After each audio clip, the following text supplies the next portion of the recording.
स्वरूपिणीच्या संस्थापिका प्रतिभाताई विवलकर, आपल्याला त्या सगळ्या गुरुतुल्य व्यक्तिमत्व आपल्या सगळ्यांचं आहे, त्या अध्यक्ष वर्षाताई, त्यांची सगळी कार्यकारिणी आणि माझ्या स्वरूपिणीतल्या ज्येष्ठ सख्या, काही ज्येष्ठ आहेत, काही माझ्या समवयीन आहेत, काही लहान आहेत, त्या सगळ्यांना विशेष विशेष सादर नमस्कार करते. सर्वांना नवीन मराठी वर्षाच्या शुभेच्छा देते. विषय आपल्याला कळलेला आहे, मराठी भाषेतील गमती आणि साहित्य सौंदर्य. माझ्या मराठी मातीचा लावा ललाटाचे टिळा, हिच्या संगाने जागल्या दऱ्या खोऱ्यातील शिळा. रत्न जडित अभंग ओळी अमृताची सखी, चारी वर्णातून फिरे सरस्वतीची पालखी. रस रंगात भिजला येथे शृंगाराचा स्वर, येथे अहंता द्रवली झाले वसुदेचे घर. माझ्या मराठी मातीचा नका करून अवमान, हिच्या दारिद्र्यात आहे भविष्याचे वरदान. हिच्या दारिद्र्यात आहे भविष्याचे वरदान. कुसुमाग्रजांची ही कविता. मी ना या कवितेला कविता म्हणताना असं म्हणते की हे स्तोत्र आहे, हे स्तवन आहे. कारण स्तोत्र आणि स्तवन हे तेव्हा येतं जेव्हा आपण त्यावर अत्यंतिक प्रेम करतो आणि प्रेमाची सुद्धा अत्युच्च पातळी म्हणजे भक्ती असते. तर मला या दृष्टीने हे भक्तिपर कविता अशी ही वाटते. तर असे कुसुमाग्रज महाराष्ट्राच्या पुण्यभूमीत नाशिक येथे त्यांचा जन्म झाला. विलक्षण शब्द सामर्थ्य आणि उत्तुंग प्रतिभा त्यांना लाभली होती. त्याचबरोबर त्यांच्या जिव्हाग्रावर शारदेचा वास होता आणि या सर्व गुणांच्या साहाय्याने त्यांनी अखंड आयुष्यभर साहित्य शारदेची पूजा केली, सेवा केली, भक्ती केली. त्या कुसुमाग्रजांचा 27 फेब्रुवारी हा जन्मदिन, तोच आपण मराठी भाषा दिन म्हणून साजरा करत असतो. आणि त्या निमित्ताने मराठी भाषेवर काही विचार व्यक्त करण्यासाठी मला स्वरूपिणी मंडळातून मी निमंत्रण दिलं गेलं. तर माझ्यासाठी तो क्षण आणि आजचा क्षण हा अत्यंत अत्यंत आनंदाचा क्षण आहे, अनमोल असा क्षण आहे माझ्यासाठी. म्हणजे ज्या मंडळात आपण जबाबदारीने काम केलेलं आहे, अशा मंडळामध्ये जेव्हा आपल्याला आमंत्रण येतं, निमंत्रण येतं, तेव्हाचा असीम आनंद मी शब्दात वर्णन करू शकत नाही. आणि योग बघा कसा आलेला आहे. मराठी भाषेवरचे विचार, चिंतन, त्यानंतर स्वरूपिणीचं व्यासपीठ आणि तुमच्यासारख्या सगळ्या रसिक आणि आस्वादक श्रोते, असा सगळा दुर्मिळ योग जुळून आलेला आहे. त्यामुळे माझ्या आनंदात मी आपल्याला सहभागी करून घेऊ इच्छिते.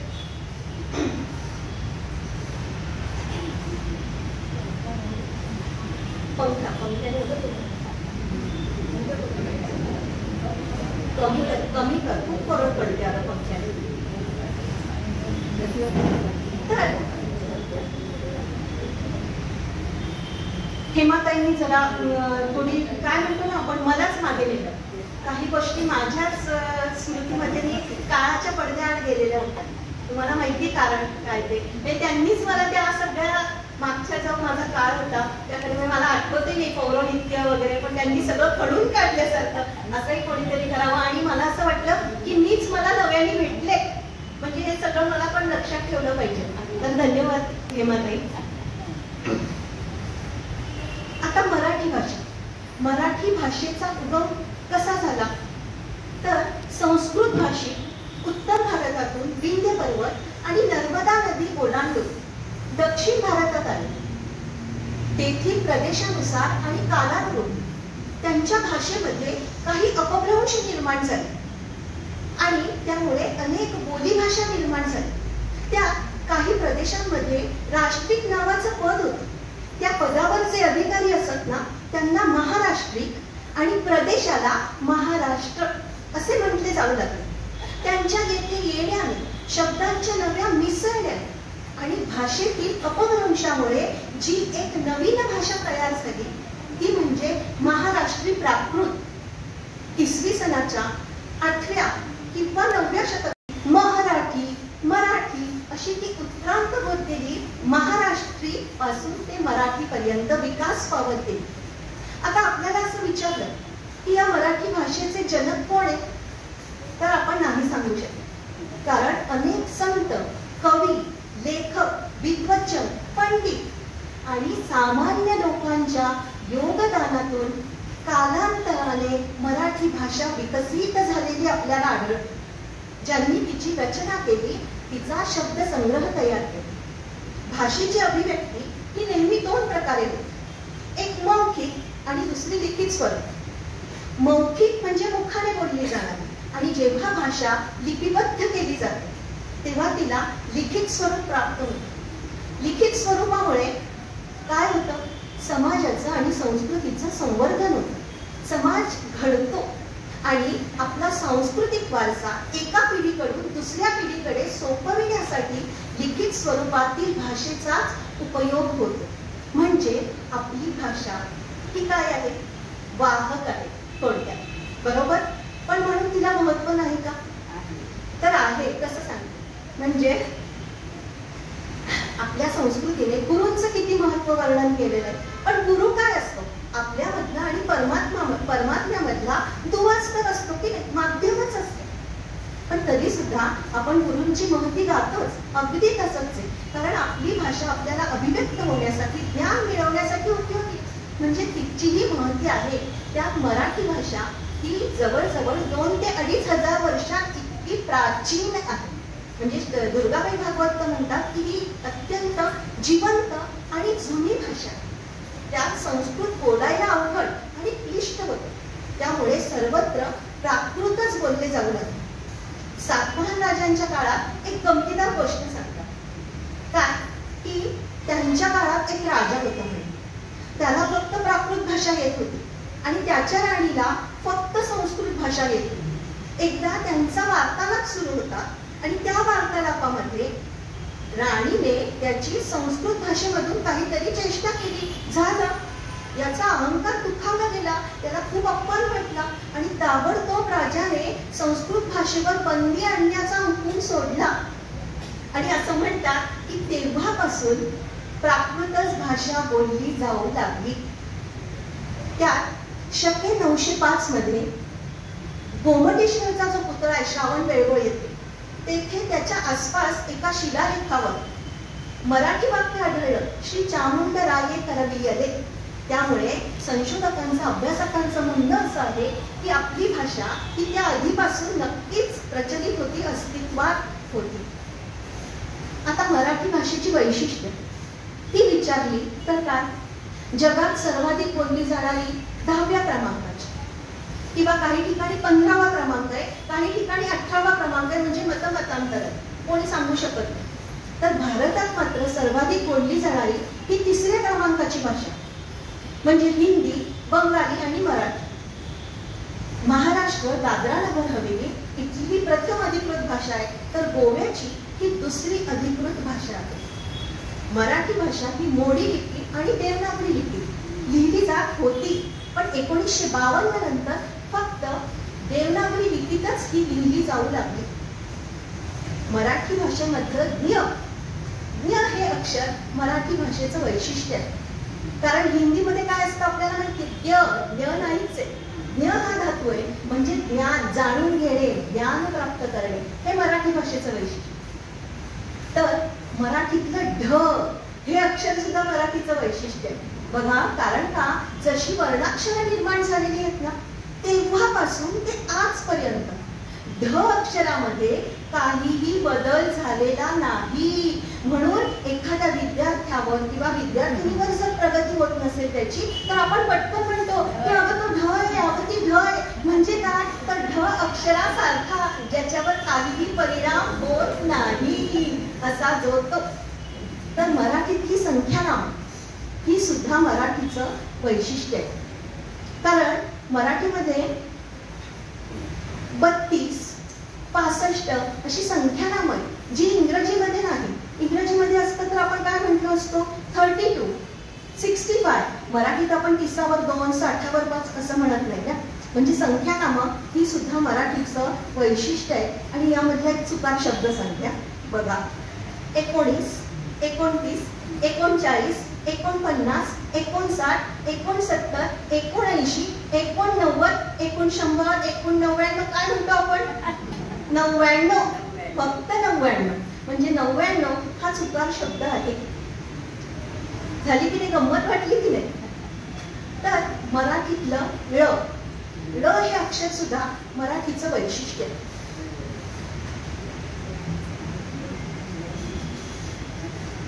सुप्रसिद्ध गायिका श्रेया घोषाल ती म्हणते की मी मराठीत अनेक गाणी गायलेली, त्यामुळे मला मराठीतल्या या ळ अक्षराच्या उच्चाराचा सराव करता आला किंवा सराव झाला आणि त्याचा फायदा मला दक्षिणेकडील चित्रपटात गाताना झाला. तर किशोर कुमार म्हणजे किशोरांना जेव्हा सचिन पिळगावकरांनी गंमत जम्मतसाठी बोलवलं होतं तेव्हा किशोरला काय म्हटलं होते माहितीये सचिनजींना? सचिन जी वो आपके मराठी में ळ है ना, जरा वो देखो ना, वो कठीण हो रहा है, मुश्किल हो रहा है मुझे. तेव्हा जे गाणं लिहिलं गेलं होतं ना त्या गाण्यामध्ये किशोर कुमारांचे जे अंतरे होते त्यामध्ये ळ हे अक्षर वगळून ते गाणं लिहिलं होतं. आणि विशेष म्हणजे गायिका मराठी होती, अनुराधा पौडवाल होती, तेव्हा तिच्या पंक्तींमध्ये आपल्याला ळ हे अक्षर दिसतं. आणि ही किमया केली होती शांताराम नांदगावकरांनी. शांताराम नांदगावकर किती उच्च प्रतिभेचे असते. गाणं होतं अश्विनी ये ना आणि अनुराधा पौडवालचं काय? तुला छळून मी जळून दे.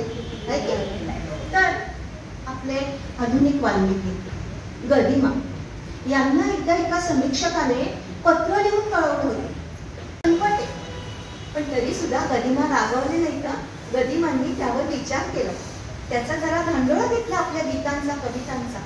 आणि अहो भाषा प्रभूच ते सरस्वतीचे पुत्र अवघ्या अर्ध्या तासात जे गीत तयार झालं होतं ते गीत होतं घननिळा लढिवाळा झुलवू नको हिंदोळा सुतली वेणी केस मोकळे काजळ गाली सहज ओघळे या साऱ्याचा उद्या गोकुळी होईल अर्थ निराळा घननिळा लढिवाळा झुलवू नको हिंदोळा. म्हणजे गदिमांच्या अजरामर लेखणीतून झरलेलं हे गीत माणिकताई वर्मांच्या मधाळ आणि सुमधुर कंठातून झिरपलेलं असं हे गीत आजही रसिकांना आनंद लहरींवर झुलवत असतं. अशी ही ळ अक्षराची गंमत. तर मेजर थॉमस कॅन्डी या इंग्रज अधिकाऱ्याने मराठी भाषेसाठी आपलं सगळं आयुष्य वेचलं.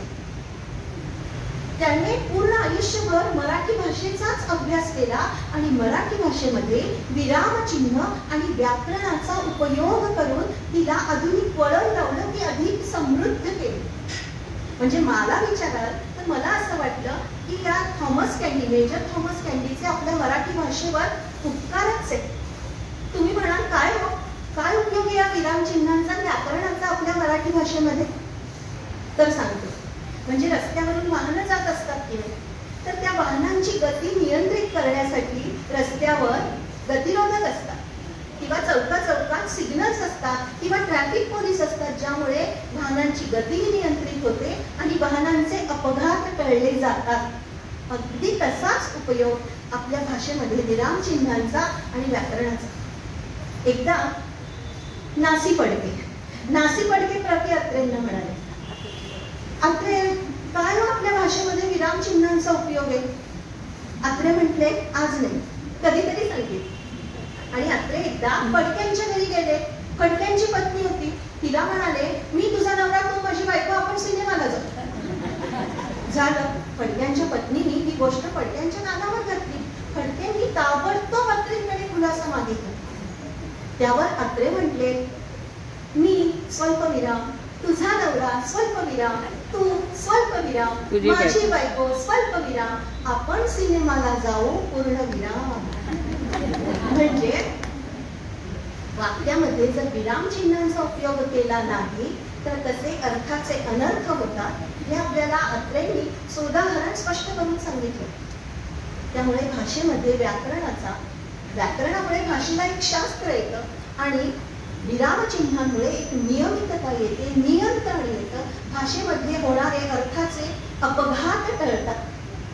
तर एकदा म्हणे एक टिंब ते असं खूप खूप हिंडलं आणि शब्दांच्या बागेमध्ये जाऊन फुलपाखरू झालं. नदीचा केला नंदी, माडीची केली मांडी, बाबूचा केला बांबू आणि कुडीची केली कोंडी.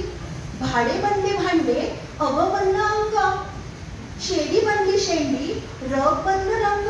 आणि हिंडून हिंडून टिंब खूप खूप दमले आणि वाक्याच्या शेवटी जाऊन म्हणे पूर्ण विराम झाले. आणि त्याने एक गफलत केलीच तरी सुद्धा. काय तर मंदिराच्या म वर न बसता काय झालं, मदिरा झाली ना हो, त्यामुळे मदिराच खुली झाली. अशी की आपल्या मराठी भाषेतली गंमत. तर एकदा पुलंनी मराठी भाषेतल्या बसले या क्रियापदाची गंमत सांगितली होती.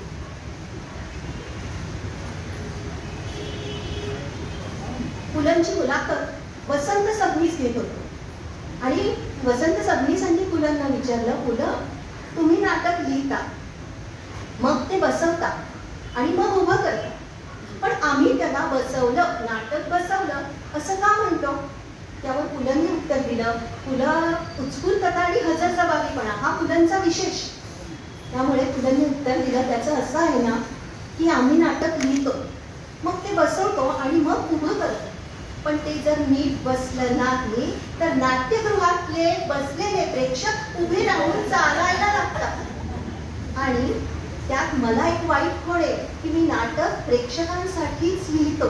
त्यामुळे लिहिलेलं नाटक नीट बसवलं गेलं आणि मग ते उभं राहिलं तर नाट्यगृहात ते नाटक प्रेक्षक शेवटपर्यंत बसून बघतात. म्हणजे चालणारं नाटक आणि बसणारे प्रेक्षक हे गणित जमवायचं असेल तर ते लिहिलेलं नाटक आधी नीट बसवावंच लागतं. तर धंदा चालेल असा झाला तर काय म्हणतो आपण, धंदा बसला. पण धंदा चालला तर जम बसला म्हणतो की नाही. एखाद्या मुला मुलीचं प्रेम जमलं तर आपण म्हणतो त्यांचं एकमेकांवर प्रेम बसलं. तसं स्त्रीचा ऋतुमती काळ सुरू झाला की आपल्या आई, मावशी, काकू, आत्या काय म्हणायच्या, आपण ती बाजूला बसली. आणि हे वाक्य बाजूला बसली हे वाक्य ऐकलं की आम्ही बहिणी मैत्रिणी आम्ही अक्षरशः दात काढून हसायचो की काय हे. आणि जेव्हा त्याचा अनुभव घेतला तेव्हाही त्या क्रियापदाची खूप गंमत वाटली, बाजूला बसले. तसंच मराठीतलं हसणं हे किती प्रकारे आपण वर्णन करत असतो बघा.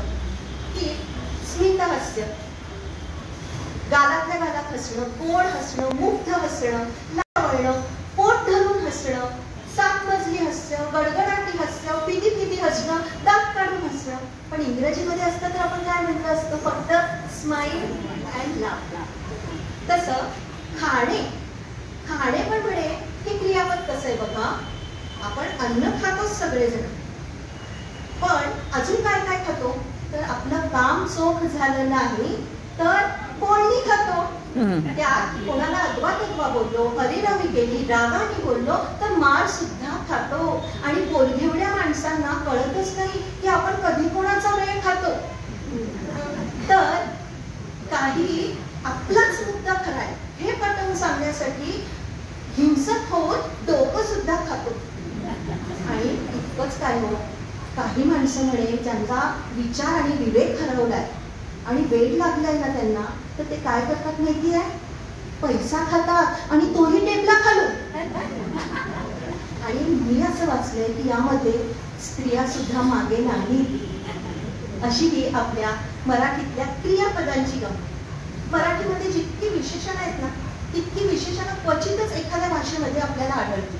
बघा, कुरकुरीत चकली, खुसखुशीत करंजी किंवा तळणीचा मोदक, लुसलुशीत खिचडी, लुसलुशीत पोळी, चुरचुरीत फोडणी, चमचमीत जेवण, रसरशीत गुलाबजाम, घसघशीत पैसा, भुसभुशीत जमीन. आणि यानंतर दणदणीत, ठणठणीत, सणसणीत, सुणसुणीत, ठुणठुणीत, खणखणीत, खरखरीत, चमचमीत, रखरखीत, चरचरीत, गरगरीत, चकचकीत, गुटगुटीत, सुटसुटीत, बटबटीत, मिळमिळीत, कुळकुळीत, गिळगिळीत, जळजळीत, टळटळीत, दळमळीत, गुळगुळीत आणि ढळढळीत.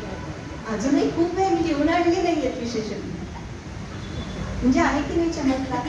तसं म्हणे एक व्हॉट्सअप विद्यापीठातली एक गंमत म्हणजे तिथली वाचलेली, तर ती पण काय म्हणतात माहितीये, म्हणे मासा माशाला ना स्त्रीलिंग नाही मराठीमध्ये, आणि माशीला पुल्लिंग नाही, आणि दोघेही पोळ्याच्या जाळ्यात अडकतात, पण त्या दोन्ही पोळ्यांचा एकमेकांशी संबंध नाही. आणि पुढे असंही लिहिलेलं होतं की माशाच्या आमटी खाणारे लोक त्यामध्ये माशी पडली तर ते कालवण ती आमटी फेकून देतात. किती व्हॉट्सअप, मला काही याच्याबद्दल ज्ञान नाही. तर अशी आपली भाषा विशाल महासागरासारखी, ज्याला आपल्या भाषेचं सौंदर्य जाणवलं ना तो हिच्या प्रेमात पडतो, तिच्या सौंदर्याने मोहून जातो, आणि त्याला कळतं की आपली मराठी भाषा ही इतर भाषांच्या तुलनेत साधी भाषा नाही. तिच्यामध्ये विविध अर्थांनी नेक नटलेले शब्द, त्या शब्दांची संपन्नता, निवडक वेळेत आणि नेमक्या वेळेत सांगणं हे तसंही कठीण, पण तरी सुद्धा थोडासा मोह होतोय म्हणून सांगते. विवाहासाठी आणि पूजेसाठी असतो तो कलश, नवरात्रात असतात ते घट, अंत्यसंस्कारासाठी असतं ते मडकं, पाणी पिण्यासाठी असतो तो माठ, वाजवण्यासाठी असतं ते घटक, संक्रांतीसाठी असतं सुगड, लक्ष्मीपूजनासाठी असतं बोळकं, दहीहंडीसाठी हंडी, आणि दही लावण्यासाठी गाडगं. म्हणजे उन्नत मराठी भाषेची समृद्धी ही या शब्दांवरून आपल्याला जाणवते. तर आपण पुराण वाङ्मयीन शब्द किती वापरत असतो माहिती आपल्याला?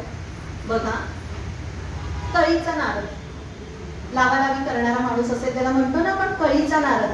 दुष्ट आणि कजात स्त्री असेल तर कैकयी, नास्तिक माणूस असेल तर चार्वाक, जमदग्नीचा अवतार, कोपिष्ट असेल तर, उग्र असेल तर नरसिंहाचा अवतार, दानशूर कर्ण, झोपाळू असेल तर कुंभकर्ण, मारुतीचं शेपूट, त्यानंतर भीष्म प्रतिज्ञा, आणखी शुकाचार्य, निरभिलाषी माणूस असेल तर शुकाचार्य. असे सगळे पुराण वाङ्मयातून आलेले शब्द आपण वापरत असतो. संख्यात्मक कल्पशब्द बघूया जाते. संख्यात्मक कल्पशब्द किती वापरत असतो?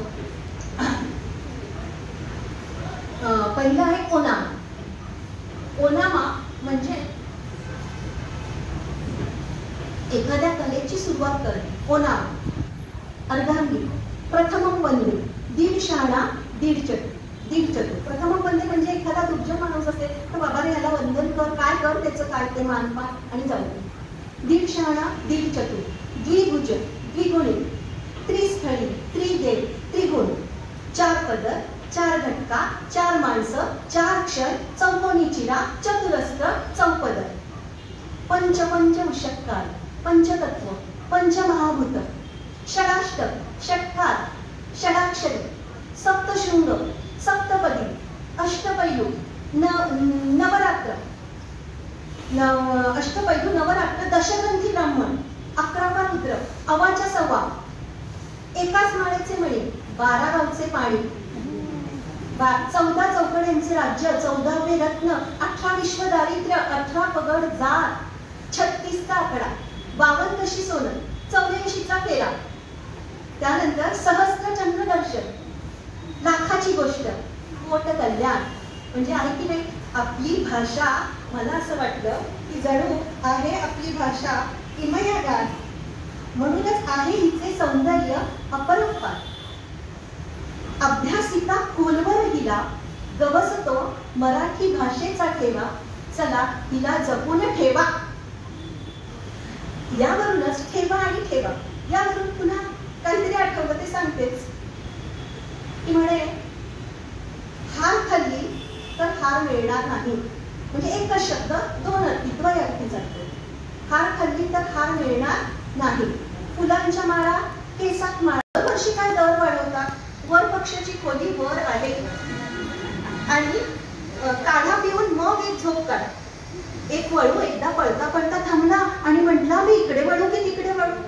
आणि यापुढे जाऊन सांगते की आपली मराठी कशी आहे तर म्हणे की एखादं सोपं काम असेल तर ते आपण करून पाहतो, आणि अवघड काम असेल तर करून पाहतो.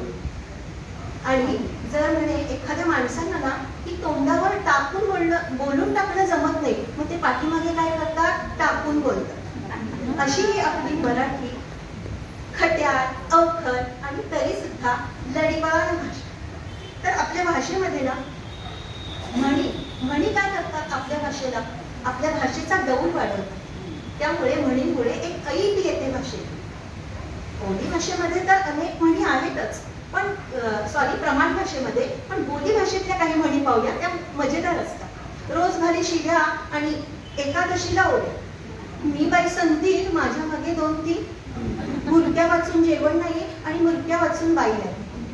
एकादशीच्या शिवरात्रीच्या घरी एकादशी दोघी बसल्या उपवाशी, नागोबा मसोबा पैशाला 2, पंचमी झाल्यावर पुजतोय कोण, कानात फुगडी आणि गावाला फुगडी, म्हणजे काकेत कळसा आणि गावाला वळसा, जुनं ते सोनं आणि नवीन ते पण हवं, वेश असे बावळा परी अंतरी नाना कळा. तसं माझी आजीना एक म्हण म्हणायची, ती बऱ्याच म्हणी, पण माझ्या आता एकच लक्षात आहे की तू टाक माझा सडा आणि मी टाकते तुझा वडा, म्हणजे कोणाचा काहीच फायदा नाही, ना वेळेची बचत ना काही. तर मध्ये देवेंद्र फडणवीसांनी एक म्हण कुठेतरी वापरली होती, त्याचा संदर्भ मला आठवत नाही, पण म्हण सांगते, रताळ्याला म्हणते केळं आणि वरातीत नाचते पुढं. अशा या सगळ्या आपल्या मराठी भाषेतल्या म्हणी, आणि या म्हणींच्या मागे ना सुरस अशा काय म्हणतो ना रंजक अशा काही कथा असतात. तर त्या गोष्टी तुम्हाला 2 गोष्टी सांगते, त्यामुळे तुम्हाला कल्पना येईल. अगस्ती ऋषींचा वायदा. काय झालं की एकदा म्हणे विंध्य पर्वत आणि हिमालय पर्वत यांच्यामध्ये कोण गगनाला स्पर्श करते अशी स्पर्धा लागली. दोघेही बेसुमार वाढू लागले. आता ते बेसुमार वाढले तर लोकांना याचा त्रास झाला, लोकांना काळजी वाटायला लागली की आता काय करायचं. मग लोकांनी काय केलं, विंध्य पर्वताचे गुरु अगस्ती ऋषी त्यांच्याकडे लोक गेले, लोकांनी त्यांना विनंती केली. अगस्ती ऋषी विंध्य पर्वताकडे आले आणि विंध्य पर्वताला म्हटले की तू असाच इथे स्थिर स्तब्ध अचल उभा राहा, मी जरा दक्षिणेतल्या आश्रमाकडे जाऊन तिथली व्यवस्था लावून येतो. विंध्य पर्वताने अर्थातच गुरु आज्ञा पाळली आणि अगस्ती ऋषी मात्र जे दक्षिणेकडे गेले ते परत आलेच नाही, म्हणजे त्यांनी त्यांचा शब्द पाळला नाही. म्हणून आपण काय म्हणतो, शब्द न पाळणाऱ्याला अगस्ती ऋषींचा वायदा. आता यामध्ये एक सूक्ष्म गोष्ट सांगते, म्हणजे मला जाणवली की आता अगस्ती ऋषींचा वायदा ही म्हण पडली आणि ही म्हण थोडीशी अगस्ती ऋषींबद्दल थोडासा आपला नकारात्मक भाव निर्माण होतो की नाही. पण जेव्हा लोकहित असतं, जनहित असतं, समाजाचं कल्याण असतं, तेव्हा अशी लोक, ही महान लोक हे कार्य करायला मागे पुढे पाहत नाही. हीच गोष्ट आपल्याला कृष्ण चरित्रामध्ये सुद्धा दिसून येते, पण आज आपला तो विषय नाही. पुढे जाऊया. सुत आणि स्वर्ग गाठणे. सुत आणि स्वर्ग गाठणे. एकदा म्हणे देवांनी यज्ञ केला आणि नंतर त्यांचा यज्ञ फलित झाला आणि ते सगळे शिडी लावून स्वर्गात गेले. ते असुरांनी पाहिलं. असुरांना वाटलं की आपण पण असाच यज्ञ करूया, म्हणजे आपल्यालाही स्वर्गात जायला मिळेल. असुरांनी सगळ्या यज्ञाची तयारी सुरू केली. झालं, यांनी यज्ञाची तयारी सुरू केली, तिकडे देवांच्या पोटात दुखलं. देवांनी इंद्राला पाठवलं खाली. इंद्र ब्राह्मणाचा वेश घेऊन हातात सोन्याची वीट घेऊन आला आणि त्यांना म्हटला की मी माझी वीट तिथे तुमच्या यज्ञात लावतो. आणि त्याने इंद्राने ती वीट लावली. आता यज्ञाला प्रारंभ होणार, मंत्रोच्चार सुरूच होणार की इंद्र म्हटला मला नाही तुमच्या यज्ञाला सहाय्य करायचं, मला माझी वीट हवी, मला माझी वीट हवी. ते पक्ष्यांचा पाठिंबा अचानक काढून घेतात ना तसं. तर इंद्राने ती वीट काढून घेतली आणि इंद्र स्वर्गात गेला. इंद्राच्या मागे 2 असुर गेले, बाकीचे असुर गेले, पण 2 गेले आधी. तर म्हणे ती सोन्याची वीट पुनर्वसू नक्षत्र झाली आणि ते दोघंही जे असुर गेले ते कुत्रे झाले आणि बाकीचे काही असुर त्याच्या मागे गेले, पण ते अपयशी ठरले आणि ते मृत्यू पावले. त्यांचे कोळी झाले. कोळी काय करतो, धागा काढतो आणि त्या धाग्याने म्हणे कोळी आजपर्यंत सुतानी स्वर्ग गाठण्याचा प्रयत्न करतो. अशा या रंजक कथा आपल्या म्हणींच्या आहेत. तर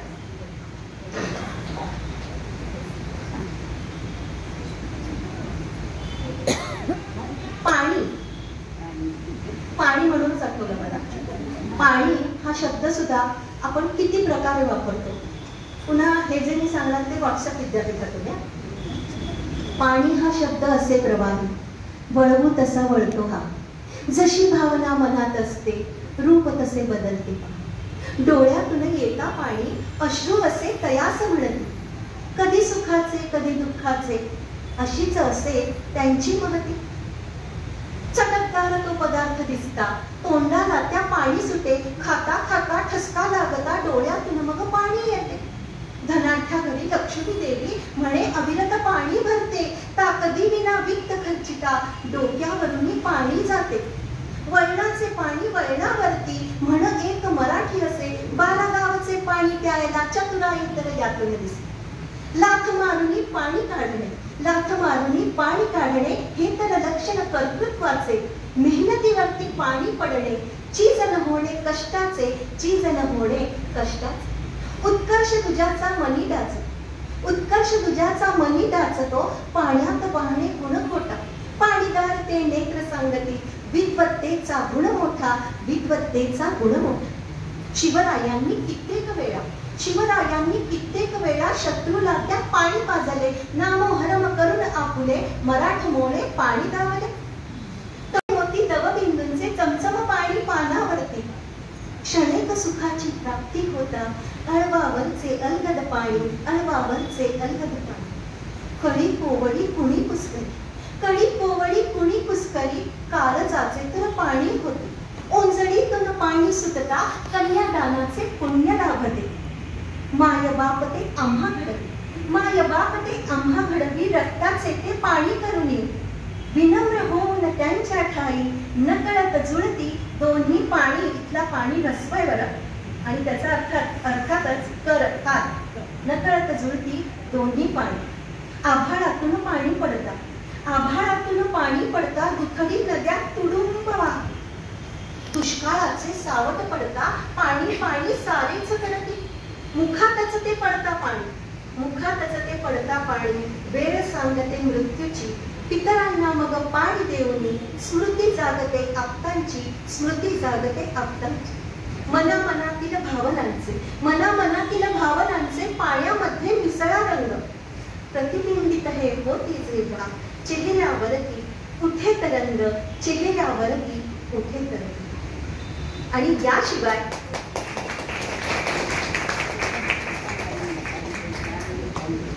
याशिवाय आणखी काही राहिलेले ते सांगते. त्यांनी केला प्रयत्न पण ते इथे बसेना. पाणी तोंडचे पाणी पळले, उथळ पाण्याला खळखळाट फार.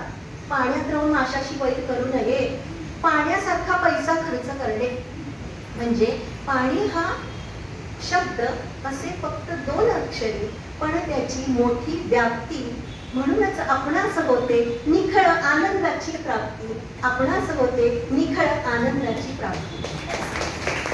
अशी ही आपली मराठी भाषा. किती सांगावं याच्याबद्दल.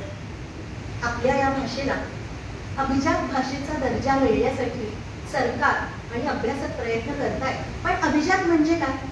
श्रेष्ठता, प्राचीनता, सलगता आणि स्वयंसिद्धता. या भाषेचा दर्जा मिळण्यासाठी कोणते निकष आवश्यक आहेत? तर सगळ्यात पहिला निकष म्हणजे ही भाषा 1,500 ते 2,000 वर्षां इतकी प्राचीन हवी, हा पहिला. दुसरा, या भाषेमध्ये, त्या कुठल्याही भाषेमध्ये, त्या भाषेमध्ये त्या भाषिकांना वाटणारा मौल्यवान असा ग्रंथ हवा. तिसरं, की त्या भाषेमध्ये इतर भाषांची उसनवारी न करता अस्सल असं साहित्य हवं. आणि मुख्य म्हणजे आजच्या भाषेपेक्षा ती भाषा निराळी हवी. आता तुम्ही म्हणाल की काय एवढा फरक पडणार आहे अभिजात भाषेचा दर्जा मिळाल्यानंतर? पण सांस्कृतिक कार्यालयाकडून अनेक मोठी अनुदानं मिळतात. त्यानंतर आपल्याला बोली भाषांचा संग्रह करणं, त्यांचा अभ्यास करणं, हे सगळं शक्य होतं. भारतातील सगळे 450 जी विद्यापीठं आहेत, त्यामधून त्या भाषेसाठी, म्हणजे आता मराठी असेल तर मराठीसाठी सरकारकडून शिक्षक नेमला जातो. महाराष्ट्रातले सगळे 12,000 जी ग्रंथालयं आहेत ती सशक्त केली जातात. आणि ज्या व्यक्ती, ज्या संस्था मराठी भाषेच्या विकासासाठी, उत्कर्षासाठी, उन्नतीसाठी जो काही प्रयत्न करतील, त्या सगळ्यांना सर्वतोपरी सरकारकडून सहाय्य मिळतं. आतापर्यंत तामिळ, संस्कृत, कन्नड, मल्याळम, ओडिया आणि तेलुगू या 6 भाषांना हा दर्जा मिळालेला आहे. त्यामुळे आपण आशा करूया की आपल्या भाषेला सुद्धा हा लवकरच दर्जा मिळेल आणि आपल्याला या सगळ्या सवलती मिळतील. मानवाला ना अन्न, वस्त्र, निवारा ही जशी त्याची गरज असते, तसंच त्याच्या मनाची एक गरज असते, उर्मी असते. आणि ती गरज, ती उर्मी साहित्य आहे. आणि भाषेसहित येतं ते साहित्य असतं. साहित्यामुळे काय होतं तर आपल्या ज्ञानाच्या कक्षा रुंदावतात. बुद्धी प्रगल्भ होते, आपली जिज्ञासा, कुतूहल, उत्सुकता ती पूर्ण होते आणि सगळ्यात महत्त्वाचं म्हणजे आपलं आत्मरंजन होतं साहित्य. त्यामुळे आपल्या मराठी भाषेमध्ये वेगवेगळ्या शतकांमध्ये अनेक ग्रंथ निर्मिती झाली, साहित्य निर्माण झालेलं आहे. त्याचा अगदी थोडक्यात जाता जाता आढावा घेऊया. तर शके 1110 मध्ये मुकुंदराजांनी विवेक सिंधू हा ग्रंथ लिहिला. त्यांचा हा ग्रंथ अद्वैत सिद्धांतासारख्या गहन विषयावर होता आणि तो मराठी भाषेत त्यांनी लिहिला हीच अपूर्वाई होती. त्यात म्हणून त्यांनी लिहून ठेवलेलं आहे की जरी भाषा मराठी तरी उपनिषदांचीच रहाटी. म्हणजे उपनिषदांचंच तत्व मी काय केलेलं आहे आपल्या मराठी भाषेत मांडलेलं आहे. त्यानंतर चक्रधर स्वामींचे शिष्य माहिमभट यांनी सुद्धा चक्रधर स्वामींच्या जीवनचरित्रावर लीळा चरित्र हा ग्रंथ लिहिला. त्यामधूनही मराठीची गतिमानता, नाद माधुर्य, वाङ्मय माधुर्य हे आपल्याला दिसूनच येतं. पण त्याचबरोबर त्या मराठी आपल्याला या ग्रंथामध्ये चिऊ आणि काऊ, हत्ती आणि 7 आंधळे या गोष्टी सुद्धा वाचायला मिळतात. मुकुंदराजांनी विवेक सिंधू या ग्रंथामध्ये आपल्या मराठी भाषेचा गौरव करून ठेवलेला आहे. ते काय म्हणतात माहितीये? धुळी आतील रत्न, धुळी आतील रत्न जरी भेटे न करिता प्रयत्न. म्हणजे ते म्हणतात की अहो वर वर धूळ दिसली तर म्हणून तिला बाजूला हे करू नका, दुर्लक्ष करू नका, जरा प्रयत्न करा आणि ती धूळ सारा, म्हणजे तुम्हाला काय होईल, आत चमकणारं रत्न दिसेल. असं विवेक सिंधू मध्ये मुकुंदराजांनी लिहून ठेवलेलं आहे. तर गाथा सप्तशती म्हणजे त्याने संकलन केलेलं आहे. त्यामध्ये मानवी भावभावांचं आणि समाजाचं चित्र ते आपल्याला दिसून येतं. पण या 3 ग्रंथांना पाहिजे तेवढी प्रसिद्धी मिळाली आहे. विवेक सिंधू नंतर मात्र 100 वर्षांनी बरोबर जो ग्रंथ लिहिला गेला तो म्हणजे न भूतो न भविष्यती असा ज्ञानेश्वरी हा ग्रंथ. आणि ज्ञानेश्वरीमध्ये काय नाहीये? ज्ञानेश्वरीमध्ये उपमा, भाषालंकार, भक्ती आणि अद्वैत यांची सांगड, नाद माधुर्य, वाङ्मय माधुर्य, माऊलींची अप्रतिहत अशी काव्यशक्ती, अलौकिक अशी निरीक्षण शक्ती या सगळ्या गुणांचं संमिश्रण म्हणजे ज्ञानेश्वरी. ज्ञानेश्वरीमध्ये माऊलींनी अमृतातेही पैजा जिंके परी ऐसे अक्षरे रसिके मेळवीन असं म्हणून मराठी भाषेचा गौरव करूनच ठेवलेला आहे. पण म्हणजे माझी भाषा अमृताला पैजा जिंकणारी आहे असं म्हटलेलंच आहे. पण त्याबरोबर माऊलींचं प्रेमच इतकं आहे ना मराठी भाषेवर की माऊलींनी 10व्या अध्यायात पुन्हा मराठी भाषेवर ओवी लिहिलेली. 2 ओव्यात मी एकच सांगते. देशी आणि संस्कृत वाणी, देशी आणि संस्कृत वाणी एका भावार्थाच्या सोकासनी. म्हणजे देशी म्हणजे आपली मराठी भाषा आणि संस्कृत भाषा या दोन्ही भाषा इतक्या श्रेष्ठ दर्जाच्या आहेत, इतक्या थोर आहेत, इतक्या सन्माननीय आहे की त्यांना एकाच पालखीत घालावं आणि मिळवावं. जेव्हा माऊली असं म्हणते ना तेव्हा आपला पण ओर मराठी भाषेच्या प्रेमाने भरून येतो. माऊली वाक्यम रसात्मकम काव्य ही विश्वनाथाची व्याख्या माऊलींना मान्यच आहे. पण माऊली कसं म्हणतात 18व्या अध्याय, वाचे बरवे कवित्व, कवित्वी रसिकत्व, रसिकत्व परतत्व स्पर्श जायचं. म्हणजे हो वक्तृत्व छानच असावं पण वक्तृत्वापेक्षाही बरवे काय कवित्व. कवित्व छान पण कवित्व कसं असावं तर त्यामध्ये प्रसाद, माधुर्य, आशय हे गुण असावेतच. म्हणजे सत्काव्य असावंच आणि रसिकत्व असावं. रसानी परिप्लुत परिपोष असावा रसाचा. आणि याच बरोबर परतत्व, रसिकत्वी परतत्व स्पर्श जायचा. परतत्व स्पर्श म्हणजे जीवनाचं रहस्य उकलून सांगणारी एखादी गोष्ट तरी त्या कवितेमध्ये, एखादी ओळ, एखादा शब्द तरी त्यामध्ये असावा. हे माऊली जाता जाता सहज सांगतात. आता सहज या शब्दाची व्युत्पत्ती सांगते. कारण का सहज म्हणजे काय? सह म्हणजे बरोबर आणि ज म्हणजे जन्म. म्हणजे जन्माबरोबर येतं ना ते सहज असतं.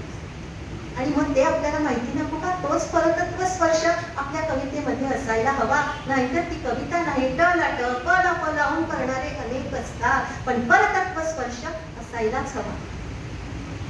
ज्ञानेश्वरीमध्ये काय आहे? कर्म आहे पण कर्माची कटकट नाही. ज्ञान आहे पण ज्ञानाची रुक्षता नाही. भक्ती आहे, पण डोळस भक्ती आहे.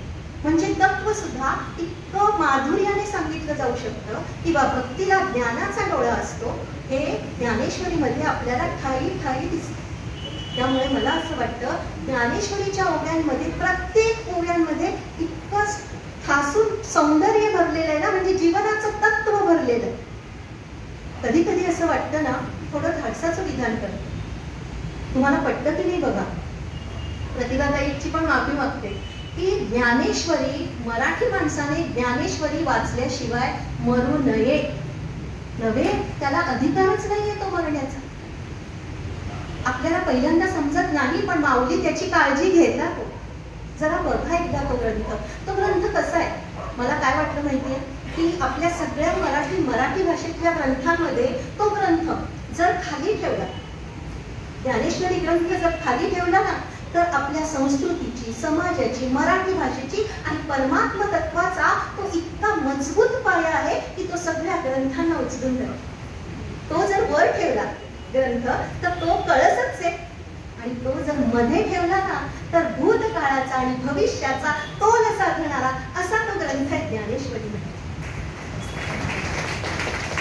जर आपल्याला मराठी ज्ञानेश्वरीला उपमा अलंकाराची द्यायची झाली तर मला असं वाटलं की मराठी भाषेचा मंगळसूत्र आहे ज्ञानेश्वरी. म्हणजे आपल्याला लाभलेला हा मराठी भाषिकांना लाभलेला हे एक निधान अमूल्य असा ग्रंथ आहे. जरूर जरूर त्याकडे बघ. तर नाचू कीर्तनाचे रंगी ज्ञानदीप लावू जगीत असं म्हणणारे नामदेव महाराज, त्यांनी पंजाबात जाऊन निर्गुणी भक्तीचा प्रसार केला. त्यांनी त्यांच्या आत्मचरित्रामध्ये शिव या शब्दावर श्लेष केलेला आहे. आणि मला ते इतकं आवडलं की मला असं वाटलं की हेच तर सौंदर्य आपल्या भाषेचं. बघा कसं, शिंपियाचे कुळी जन्म माझा झाला, परी हेतू गुंतला सदा शिवी. दिवसा माझी शिवी, रात्री माझी शिवी, आराणूक जीवा नव्हे. म्हणजे काय म्हणतात, हो शिंप्याच्या कुळात माझा जन्म झालाय, मग माझा व्यवसाय काय आहे, शिवी. तर माझा व्यवसाय काय आहे, शिवण्याचा. पण हेतू काय आहे, हेतू किती महत्वाचा असतो, त्या हेतूलाच महत्व असतं. हेतू गुंतला सदा शिवी, सदा शिवी आणि सदा शिवी. दिवसा माझी शिवी, रात्री माझी शिवी. काय करतोय मी, दिवसा शिवतोय, रात्री शिवतोय. आराणूक जीवा नव्हे, माझ्या जीवाला समाधानच नाही. आणि सुई सुतळी कात्री गज दोरा, मांडीला पसारा सदाशिवी.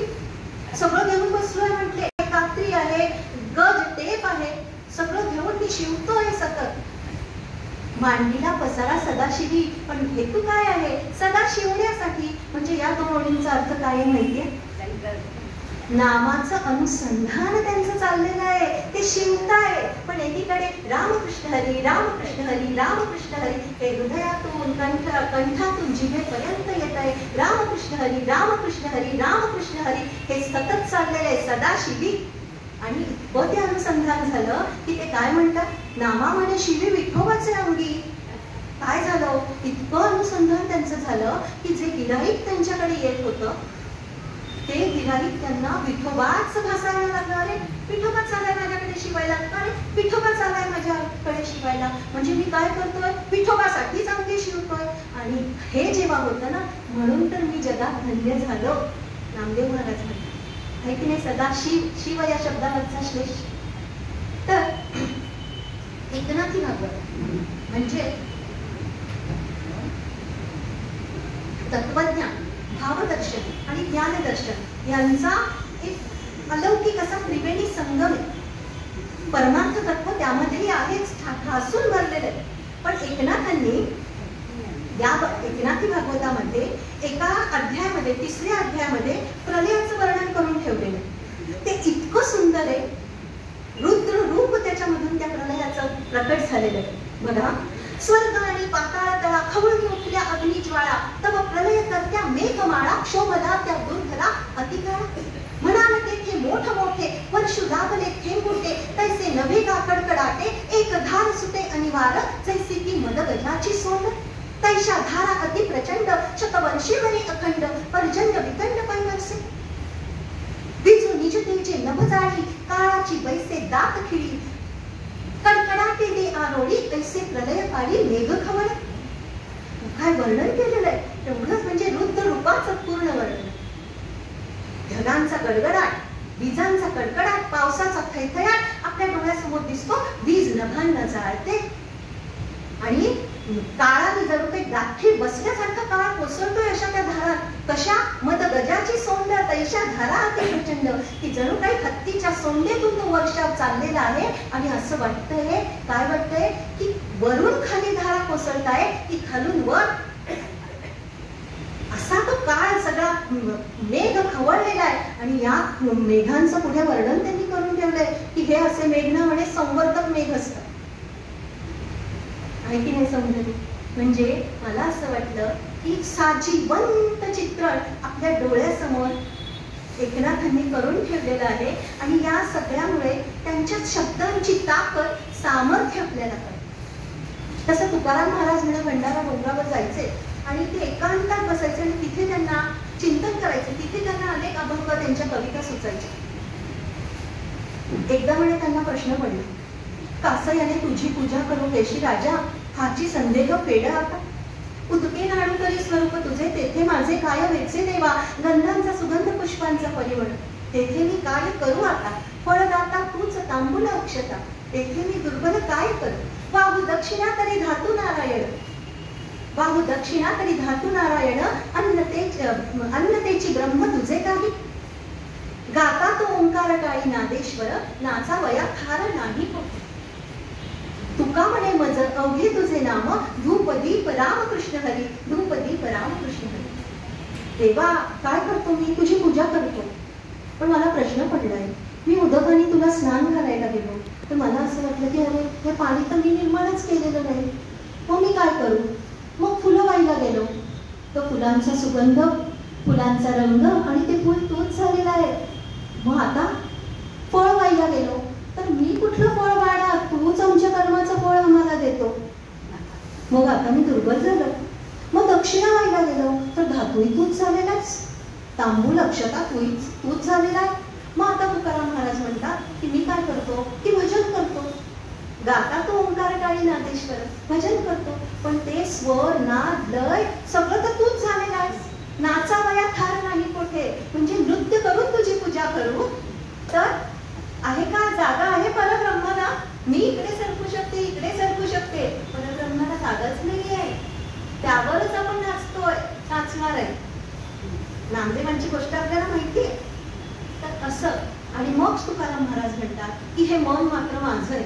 मन हे मीची करीत गीतेत आठव की मन मात्र माझं आहे. मग मी काय करतो, मनच तुझ्या ठिकाणी लावतो आणि वाणी तू दिलेली आहे. पण त्या मन लावून त्या वाणीने रामकृष्ण हरी, रामकृष्ण हरी, रामकृष्ण हरी हेच देवा नाम घेतो आणि तेच तुला धूप दीप लावतो.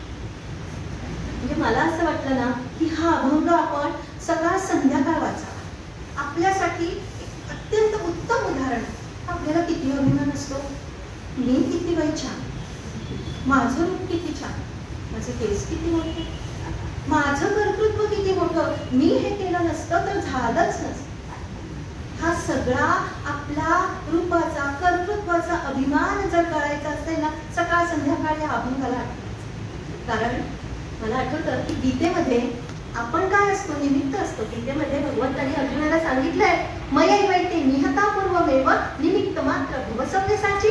काय पाप लागेल आणि मग मला पाप लागलं तर तू मला जवळ करणार नाही. काय म्हणतोयस, हे बघ यांना मी आधीच मारलेलं आहे. तुला आता जगासमोर फक्त निमित्त मात्र व्हायचंय हे लक्षात आहे की नाही. म्हणजे कसा आपला अहंकार कळून पडेल. आपण काहीच निर्माण करत नाही. आज मी इथे आले त्याची इच्छा आहे, मी बोलतीये त्याची इच्छा आहे, तुम्ही ऐकताय कानाने श्रवण करताय त्याची इच्छा.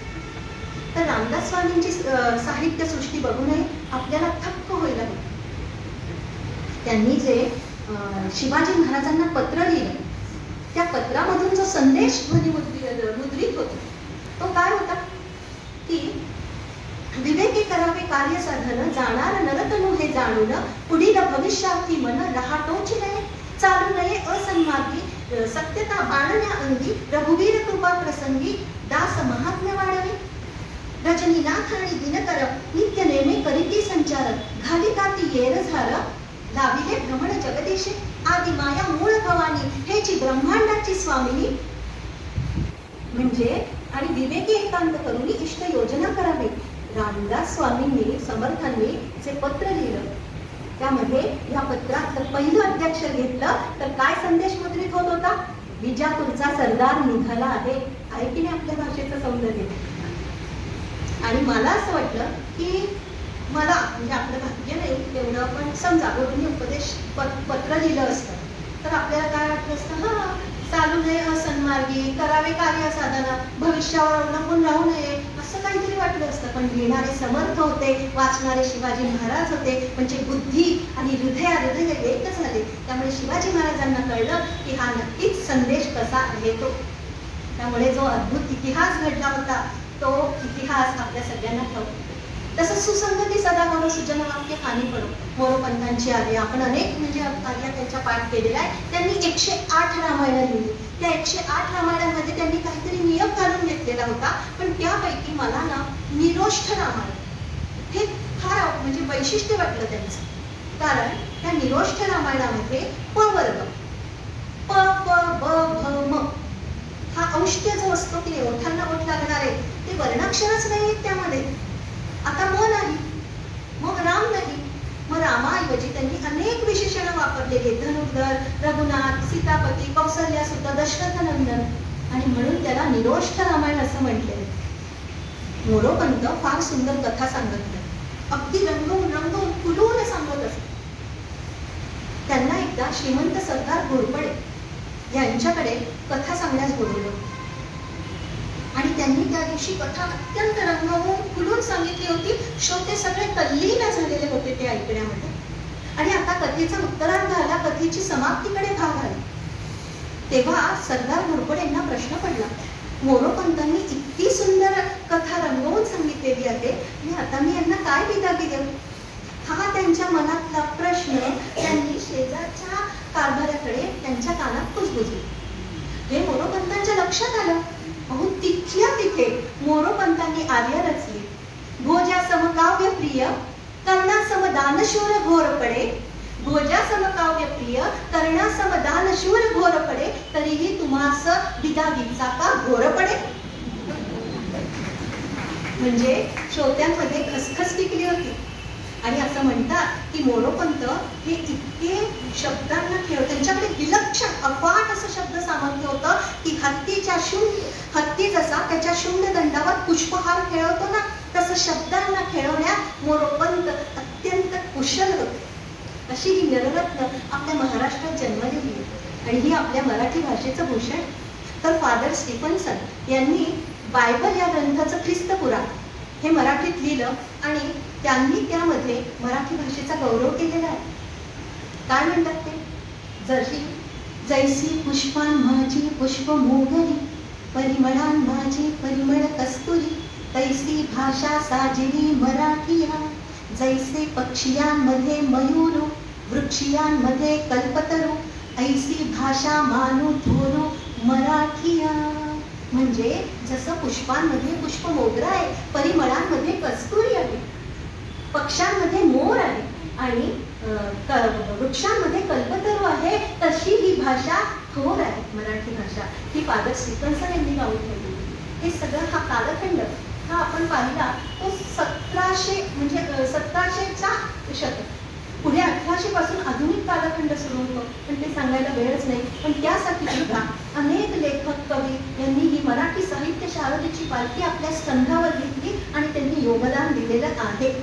तर निश्चयाचा महामेरू बहुत जनासे आधार असे शिवाजी महाराज त्यांनी जसं आपल्या राज्यावर स्वराज्यावर परकीयांचं आक्रमण होत होतं तसं भाषेवरही आपलं आक्रमण होत होतं हे वेळीच ओळखलं आणि त्यांनी रघुनाथराव हनुमंते यांच्याकडून राज्य व्यवहार कोश निर्माण करून घेतला. आणि त्यामुळे आपल्या मराठी भाषेच्या आक्रमणाला, मराठी भाषेवरच्या आक्रमणाला बऱ्यापैकी शेप बसला. म्हणजे किती काळाच्या पुढचं बघत होते ही लोक हे आपल्याला दिसतं. त्यांचं द्रष्टे पण दिसून येतं. तर अनादि मी अनंत मी अवध्य मी भला, मारी गरी कुमजला ऐसा कवन जन्मला, अग पाहुनी जाळीना माझ्याची खडक छेदितो, भ्याड मृत्यू माझ्याची पाहुनी पळत सुटतो. सावरकर त्यांनी अनेक शब्दांना इंग्रजी, आपल्या मराठी भाषेमध्ये जे इंग्रजी पारसी शब्द घुसळले असताना ती लपवायची आणि त्या चिनी कप मध्ये काय खायची ती बासुंदी. आज सावरकर चित्रपटाचा किती बोलबाला आहे. सगळ्यांनी नक्की बघा, कारण ते देशप्रेम, जाज्वल्य असं देशप्रेम आपल्या नसांमधूनही वाहतं. तर 52 कशी सोनं म्हणजे कुसुमाग्रज. कुसुमाग्रजांना आपलं थोरपण सिद्ध करण्यासाठी कुठल्याही पुरस्काराची कधीच गरज नव्हती, कारण त्यांचं थोरपण हे काळाच्या कसोटीवरच सिद्ध झालेलं होतं. आणि अशा साहित्यिकांकडे ना पुरस्कार स्वतःच चालून येतो. आणि झालंही तसंच. 17 सप्टेंबर 1987 रोजी कुसुमाग्रजांना ज्ञानपीठ पुरस्कार जाहीर झाला आणि महाराष्ट्राने दिवाळी नसताना देखील दिवाळी साजरी केली. आपण 22 जानेवारीचा अनुभव घेतलेला आहे आणि मला असं वाटलं की अहो तेही विष्णू आम्हालाच होते ना, त्यांच्याही नशिबात ते आलंच. त्यांच्या नाट्यलेखन म्हणजे शाश्वताची यात्रा आहे, अनंताची यात्रा आहे. तर कविता ही उसळणाऱ्या दर्यासारखी क्रांतीचा जय जयकार करणारी आणि क्षितिजाला गवसणी घालणारी अशी त्यांची कविता आहे. पण मला असं वाटतं की त्यांच्या काही कवितांमधून असं जाणवतं की त्यांना त्यांच्या स्वरूपाचा शोध लागलेला होता. कारण ते लिहितात, काय लिहितात, विजयासाठी माझी कविता कधीच नव्हती, म्हणून तिजला भीती नव्हती पराजयाची, जन्मासाठी नाही तेव्हा हटून ती बसली, म्हणूनच नाही खंत ही तिजला मरावयाची. म्हणजे जेव्हा त्यांना उत्तुंग प्रतिभा लाभलेली होती, जेव्हा मला हे असं काय होतं की उर्मी येते, भावनांचा कल्लोळ दडतो आणि आता मला फक्त लिहायचंय, आणि तेव्हा ते लिहितात लेखणी घेऊन, तेव्हा असं वाटतं की हा विचारच मी करत नाही की मग माझ्या या कवितेला, या लेखाला कोणता पुरस्कार मिळेल, जिल्हा पातळीवर, राष्ट्र पातळीवर की राज्यस्तरीय पुरस्कार मिळेल, किती व्ह्यूज मिळतील, किती लाईक्स मिळतील, असे किती होतील, कोण कोण काय काय अभिप्राय देईल, हा विचारच माझ्या मनात नव्हता. जर विजयासाठी नाही तर पराजयाची भीती नाही, आणि सृजन करतच होतो. त्यामुळे जन्मासाठी ते हटून बसणं नाही साहित्य, तर मृत्यूची कुठे भीती. आणि अशाच साहित्यिकांचं साहित्य हे अमर ठरतं, अजरामर ठरतं. आज कुसुमाग्रजांच्या नावाने एका ताऱ्याला कुसुमाग्रज असं नाव दिले आणि ते साहित्य तर त्यांचं अमरच आहे, पण असेही ते अमर झाले. आणि मला असं वाटलं की जो करी कर्म अहेतू त्यास देव कळो न कळो. काय वृत्ती हवी आपली, मी कुठलंही कर्म माझं कर्तव्य म्हणून मी करतो, त्यामागे मला किती प्रसिद्धी मिळेल, काय होईल, हा विचारच नाही. मग त्याला देव नाही कळला तर फरक पडत नाही. ओळख पटली ज्यास स्वतःची त्या सभेत कळो न कळो. अहो ज्याला स्वतःची ओळख पटली आहे ना, त्याला वेद कळला नाही कळला तर काय फरक पडतोय. आपण 9व्या दशक मध्ये आता एकदा दासबोधाचं निरूपण केलं ना, जाणपण निरूपण. रामदास स्वामींनी म्हटलंय की जाणण्यासारखं फक्त एकच गोष्ट आहे, आणि ते स्वरूप जाणल्यानंतर काही जाणण्यासारखंच उरत नाही हो. तर अशी ही आपण एक दिवस मराठी भाषा दिन म्हणून साजरा करतो, पण बाकीचे 364 दिवस मात्र काय होतं, आपण मराठी, हिंदी अनेक भाषांची सगळी अशी सरमिसळ होईल. म्हणजे भाषा अगदी मराठी अशातला भाग नाही, पण अशी भेसळयुक्त भाषा की जशी आपल्याला अन्न भेसळयुक्त आपल्या शरीराला मारक ठरतं की तशी भेसळयुक्त भाषेने काय होतं तर आपल्या बुद्धीला, मनाला ती मारक ठरते. याचा विवेक आपल्याला करता आला पाहिजे. त्यामुळे आपण काय करावं, आपल्या मराठी माणसांना ना थोडंसं असं आहे की प्रत्येक गोष्टीचा अभिमान बाळगतो, पण त्या अभिमानापेक्षा मला असं वाटतं की आपण आपल्या भाषेवर, या लढीवाळ खट्या अवखळ भाषेवर ना प्रेम करावं. प्रेम करा. त्यामुळे काय होतं की अभिमान आहे ना, अभिमान अहंकाराकडे, अहंकार पतनाकडे, म्हणून आपण प्रेम करा. तर जसं एखादा पदार्थ आपला आवडता असतो तेव्हा काय होतं, आपण तो आवडता पदार्थ खाल्ल्यानंतर आपलं सगळं तन मन इंद्रिय आपली सगळी भारून जातात आणि एक प्रकारचा छान रस निर्माण होतो. म्हणून आपण आपल्या भाषेवर प्रेम करावं, तिची गोडी चाखावी, तिचा स्वाद घ्यावा, तिची रुची नेमकी कशी आहे ते जरा बघा. त्यामुळे आपल्या ती भाषा आपल्या रक्तातूनच वाहेल. आपलं जीवनरस असेल, आपले जीवनसत्व असेल, आपले पोषक सत्व ती असेल. पण मला असं वाटतं की आपली भाषा ही फक्त साहित्य, कथा, कादंबरी आणि कविता यांचीही असू नये, तर ती न्यायालयाची, ऑफिसेस म्हणजे कार्यालयांची यांची सुद्धा असावी. कारण भाषा मरता देशही मरतो, संस्कृती मरते.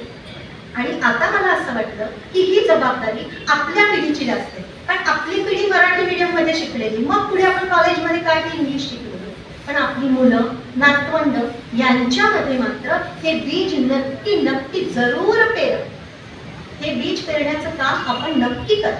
त्यांना भाषा अनेक शिकू दे, 21 भाषा शिकू दे, 22 भाषा शिकू दे, पण आपलं मराठी भाषेचं जे बीज आहे ना ते त्यांच्यामध्ये पेरा. ते कधीही एकदा पेरलं ना ते कधी वाया जाणार. आणि जाता जाता सांगते की मला मराठी भाषा कशी दिसली, अभ्यास करताना काय जाणवलं. माऊलींनी योग्याचं वर्णन केले 6व्या अध्यायामध्ये.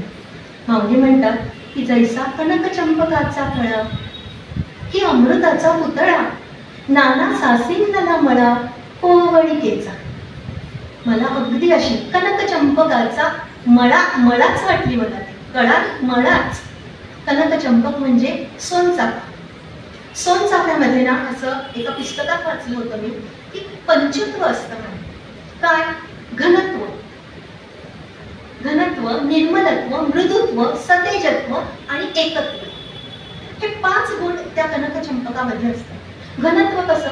मी मगाशी म्हटलं तसं विशाल महासागरासारखी आहे. आपण कितीही तिच्या खोल जा, तुमच्या हाती माणिक, मोती, रत्न ती लागतीलच. म्हणजे घनत्व आहे आपल्या भाषेमध्ये. निर्मलत्व कसं? तर जवळजवळ 1,500, 2,000 ते 2,500 वर्षांइतकी प्राचीन आहे. आणि माऊलींनी योग्याचं वर्णन केलंय. मग मी मराठी भाषेला योगिनी म्हटलं. ती तपस्विनी आहे. ती पंचत्व असतं म्हणे. काय?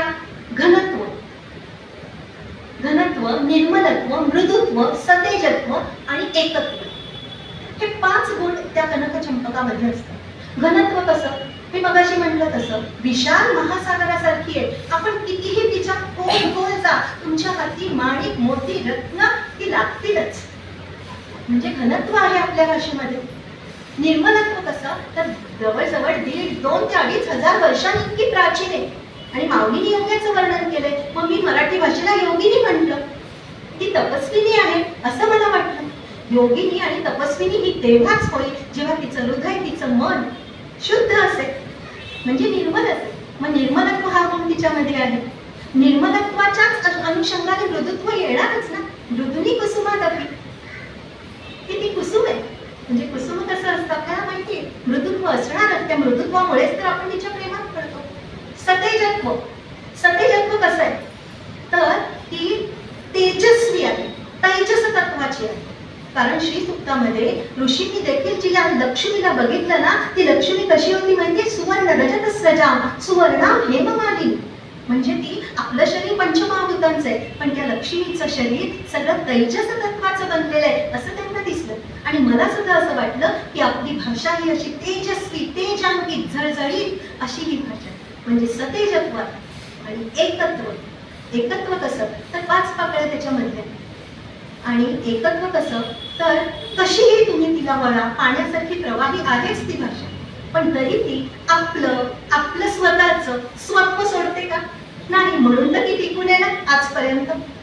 मग अशी ही एकत्व, हे पंचत्व असलेली अशी माझी मराठी भाषा जणू कनक चंपकाचा, मी आधीच म्हणते मला, कनक चंपकाचा मला सोनचाफ्याचा पिवळा धमक तरंग आणि हे सगळे 5 गुण अशी ही आपली मराठी भाषा. आणि ती माऊली म्हणतात तसं अमृत होणारच अशी आशा करूया. आणि जाताना फक्त प्रतिभाताईंचे, वर्षाताईंचे, कार्यकारिणीचे आणि तुम्ही सगळ्या माझ्या मैत्रिणींनी मला किती वेळ सहन केलं मला माहिती नाही. तुम्हा सगळ्यांचे खूप खूप आभार मानते. धन्यवाद.